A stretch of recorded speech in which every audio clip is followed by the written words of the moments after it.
मोदी जी के राज में ऐसा प्रतीत हो रहा है कि चीन और पाकिस्तान की सीमा हो गई है। वहां पर किलेबंदी की गई है, सीमेंटेड कीलें गाड़ी गई हैं।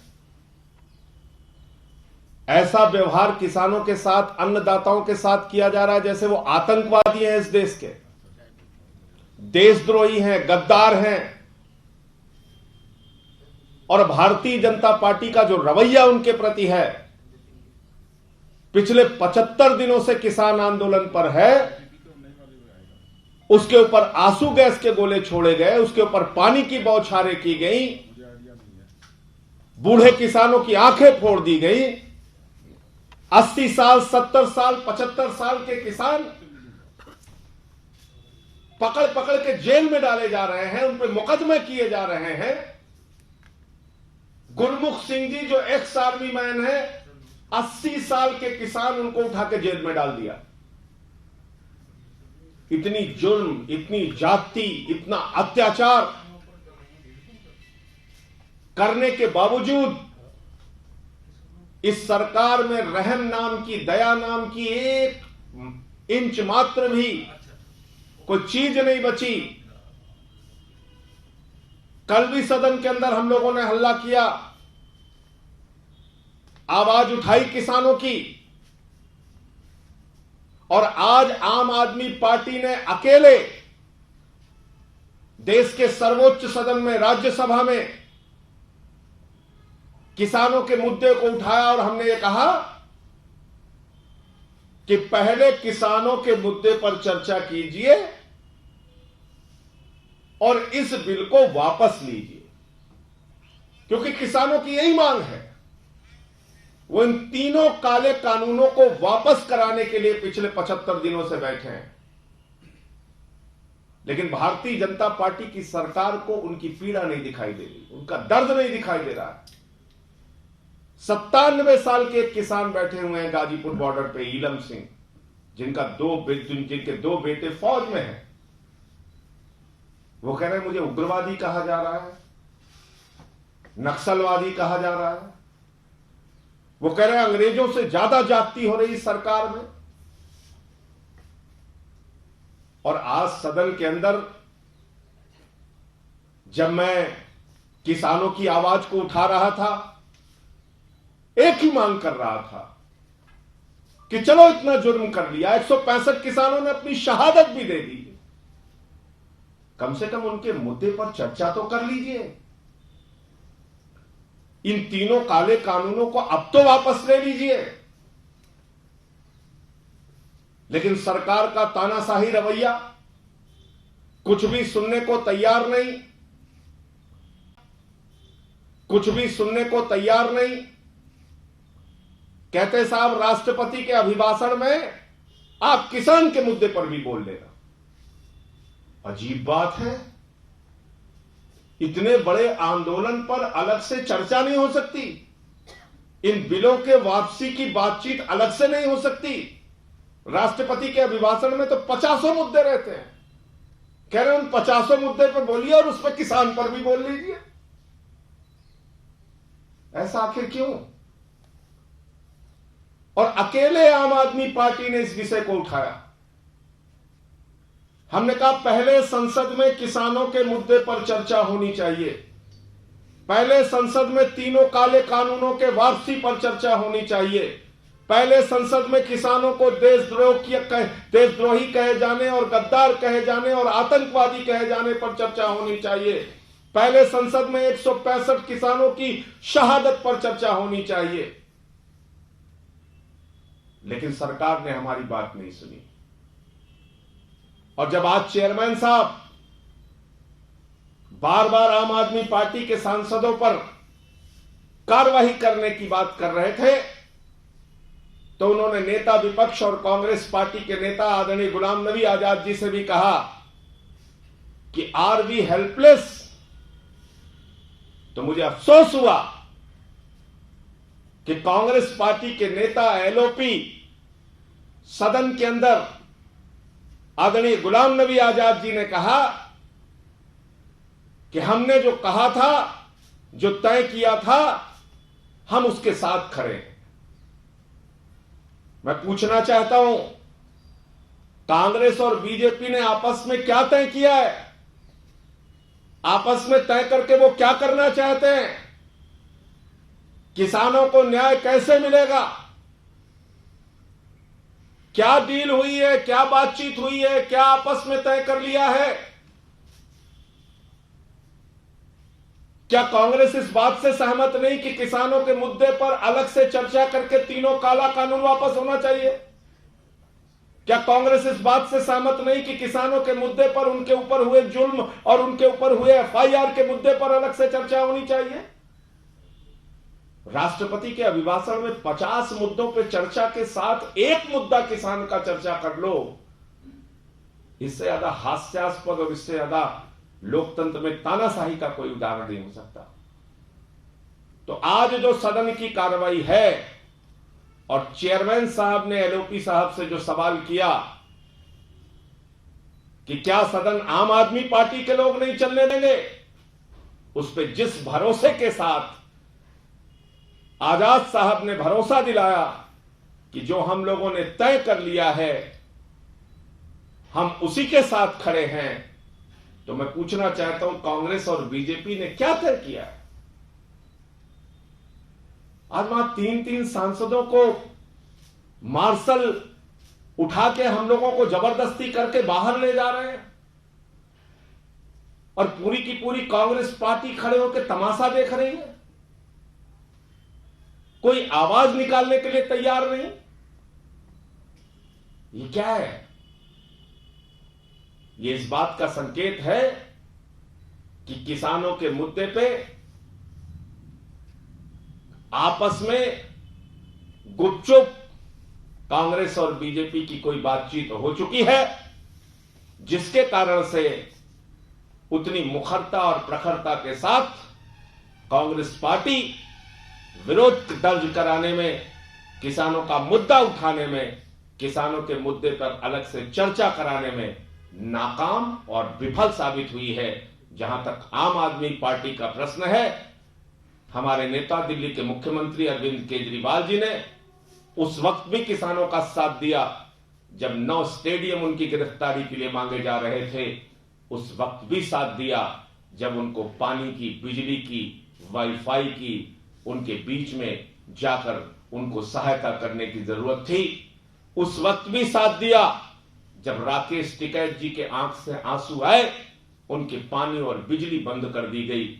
उस वक्त भी किसानों का साथ दिया जब सदन के अंदर पहले हम लोगों ने इस मुद्दे को समझते हुए कहा यह काला कानून है, इसको वापस होना चाहिए। सड़क से लेकर संसद तक आम आदमी पार्टी का एक एक कार्यकर्ता किसानों के साथ था, है और रहेगा। और जो हमारी मांग है, ये तीनों काला कानून वापस लिया जाए, वही इस देश के किसानों ने मांग की है। हम उनके मांगों के साथ हैं।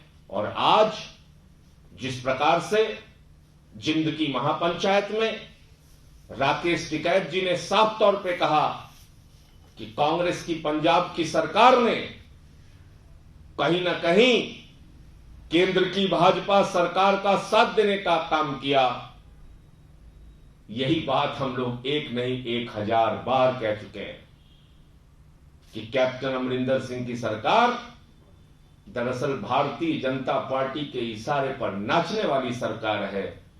मोदी और अमित शाह के इशारे पर घुटना टेक कर काम करने वाली सरकार है। वो बात आज किसान नेता राकेश टिकैत जी ने भी कहा। तो मुझे इतनी ही बात करनी थी। आप लोगों के कोई सवाल हो तो आप पूछ सकते हैं। सभापति का कहना था कि इसके लिए पूरा समय निर्धारित हुआ, आपको समय मिलेगा तो आप अपनी बात कर सकते हैं। देखिए, मैं सीधे तौर पे ये पूछना चाहता हूं इस सरकार से, अगर किसान 75 दिनों से आंदोलन कर रहा है और उसकी एक ही मांग है कि ये तीनों काला कानून वापस लिया जाए, 11 दौर की आप चर्चा और बातचीत कर चुके हैं और वो सारी की सारी वार्ता फेल हो चुकी है, उसमें भी किसानों की एक ही मांग है, ये तीनों काला कानून वापस लिया जाए। अब आप कह रहे हैं कि राष्ट्रपति जी ने अपने अभिभाषण में 55 विषय पे बोला है, उसमें किसानी के विषय पर भी बोला है, तो 55 विषयों में जब आप बोलिए तो एक किसानों के मुद्दे पर भी बोल लीजिए। पहले तो ये हमें समझना पड़ेगा कि ये जो चर्चा हो रही है ये किसान के मुद्दे पर अलग से चर्चा नहीं हो रही है। ये तीनों काला कानून वापस लिए जाने के मुद्दे पर चर्चा नहीं हो रही है। ये चर्चा हो रही है राष्ट्रपति जी के अभिभाषण के ऊपर, और उस पर सरकार ये कह रही है कि आप राष्ट्रपति के अभिभाषण पर जब बोलिए उसी में आप किसान के मुद्दे पर बोल दीजिए। क्यों भाई, आपकी तानाशाही चलेगी हर जगह? आपने उनको तो दुश्मन अपना समझ लिया, सदन में उनके विषय में चर्चा भी नहीं हो सकती देश के अन्नदाताओं के विषय पर। तो मेरा सवाल सिर्फ ये है कि उनके मुद्दे पर चर्चा कीजिए और एक प्रस्ताव लेके आइए। अब आप इधर उधर की बात ना कीजिए, तू इधर उधर की ना बात कर, ये बता कि कारवां क्यों लुटा। मुझे रहजनों से गिला नहीं, तेरी रहबरी पर सवाल है। आपने 11 दौर की वार्ता कर ली, बहुत घुमा लिया किसानों को। अब आप सीधे सीधे प्रस्ताव लेकर आइए कि हम तीनों काला कानून वापस लेने को तैयार, और उस पर सदन में चर्चा करके उसको पास कीजिए। किसान कह रहे हैं 6 फरवरी को चक्का जाम करेंगे, तो क्या इसमें भी आम आदमी पार्टी इनका साथ देगी क्या? देखिए, ऐसा है कि आम आदमी पार्टी किसान के हर आंदोलन में उनके साथ खड़ी है। किसान आंदोलन आज उस स्थिति में पहुंच चुका है जहां पर पूरे देश के अंदर एक एक किसान, एक एक आम आदमी आज इनके आंदोलन के साथ खड़ा है। ये दुख की बात है कि भारतीय जनता पार्टी का विधायक कहता है इन किसानों को शूट कर देना चाहिए, ये आतंकवादी हैं, इनको हम जूते से मारेंगे। सुना आप लोगों ने लोनी के विधायक जो भाजपा के, उसकी बात।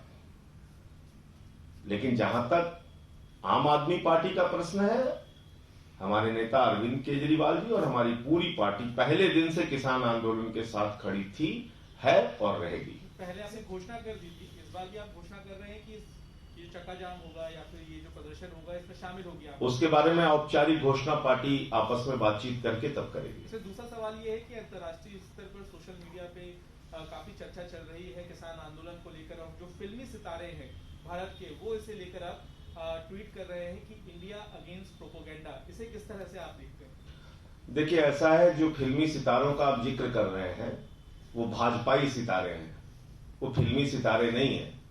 इतनी समझ आपको भी है और इतनी समझ हमको भी है कि वो किस प्रकार से भाजपा के प्रचार तंत्र में एक उनके कार्यकर्ता बन के शामिल रहते हैं।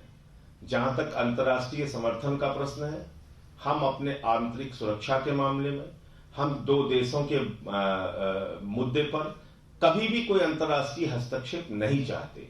लेकिन अगर कोई जन आंदोलन होता है तो पूरी दुनिया उसके समर्थन में खड़ी होती है। वो चाहे रूस का आंदोलन हो, वो चाहे जर्मनी का आंदोलन हो, वो चाहे अमेरिका का आंदोलन हो। अमेरिका में ब्लैक्स ने जब आंदोलन शुरू किया वहां पे, तो उसके समर्थन में भारत के लोग भी खड़े हुए। तो अगर एक मानवीयता का कत्ल किया जा रहा है कहीं पे, उसके पक्ष में जो भी जागरूक नागरिक है पूरी दुनिया में, वो बोलेंगे। हां, हमारा कोई हिंदुस्तान पाकिस्तान का विवाद है, कोई भारत चीन का विवाद है, उसमें हम किसी का हस्तक्षेप स्वीकार नहीं करते। लेकिन हमने देखा था जब अन्ना जी का भी आंदोलन हुआ था तो दुनिया के 75 देशों में उसके समर्थन में आंदोलन हुआ था। तो मुझे लगता है कि इसको न बुरा मानने की बात है और न इसको कहीं से अन्यथा लेने की बात है। एक सवाल और है, ये प्रधानमंत्री नरेंद्र मोदी ने कहा था हाल ही में कि एक फोन कॉल की दूरी पर है वो, और उन्होंने कहा था कि किसान कभी भी उनको कॉल कर सकते हैं। ये बयान जो दिया गया था, इसे किस तरह से आप देखते हैं? मैं 2-4 रुपए लेके रखे हुआ हूं, वो कॉल अभी तक प्रधानमंत्री जी की तरफ से है नहीं, तो मुझे लगता है पैसे की कमी होगी। मैं 2 रुपए 3 रुपए जो भी एक कॉल का खर्चा आएगा वो देने के लिए तैयार हूं। प्रधानमंत्री जी कृपया, मैं हाथ जोड़ रहा हूं, निवेदन कर रहा हूं आपसे, कल मैं सदन में भी आऊंगा, 2-3 रुपए जो भी आपकी एक कॉल का खर्चा आता हो कृपया बता दीजिए, वो हम लोग दे देते हैं और मैं व्यक्तिगत रूप से दे दूंगा। सर कृपा करके आप बातचीत कीजिए। किसान कॉल करें, किसान एक कॉल की दूरी पर है, किसान कॉल करेंगे तो बिल्कुल एक कॉल की दूरी पे प्रधानमंत्री जी भी हो सकते हैं, किसान ही क्यों रहे? किसान तो 11 बार आपके दरवाजे पे आ चुका। एक बार आप भी घंटी घुमा दीजिए उसको, इसमें तो कोई इज्जत जाने वाली नहीं है। आप उनके लिए वोट मांगने के लिए हाथ जोड़ने जाते हैं तो एक कॉल करने में कोई बुराई नहीं है, कॉल कर लेना चाहिए।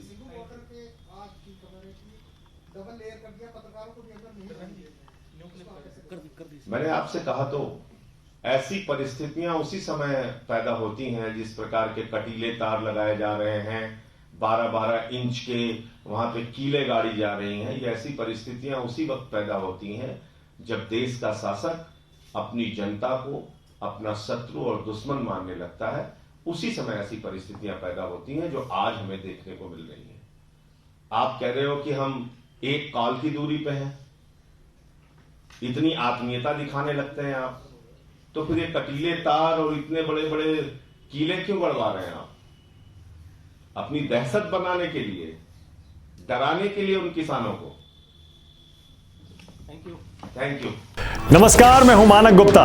अगर आपको हमारा ये वीडियो पसंद आया हो तो इसे लाइक और शेयर जरूर करें, और हां, हमें सब्सक्राइब और फॉलो करना ना भूलें ताकि आप देश और दुनिया की कोई खबर मिस ना करें। तो जुड़े रहिए हमारे साथ और देखते रहिए न्यूज़ 24।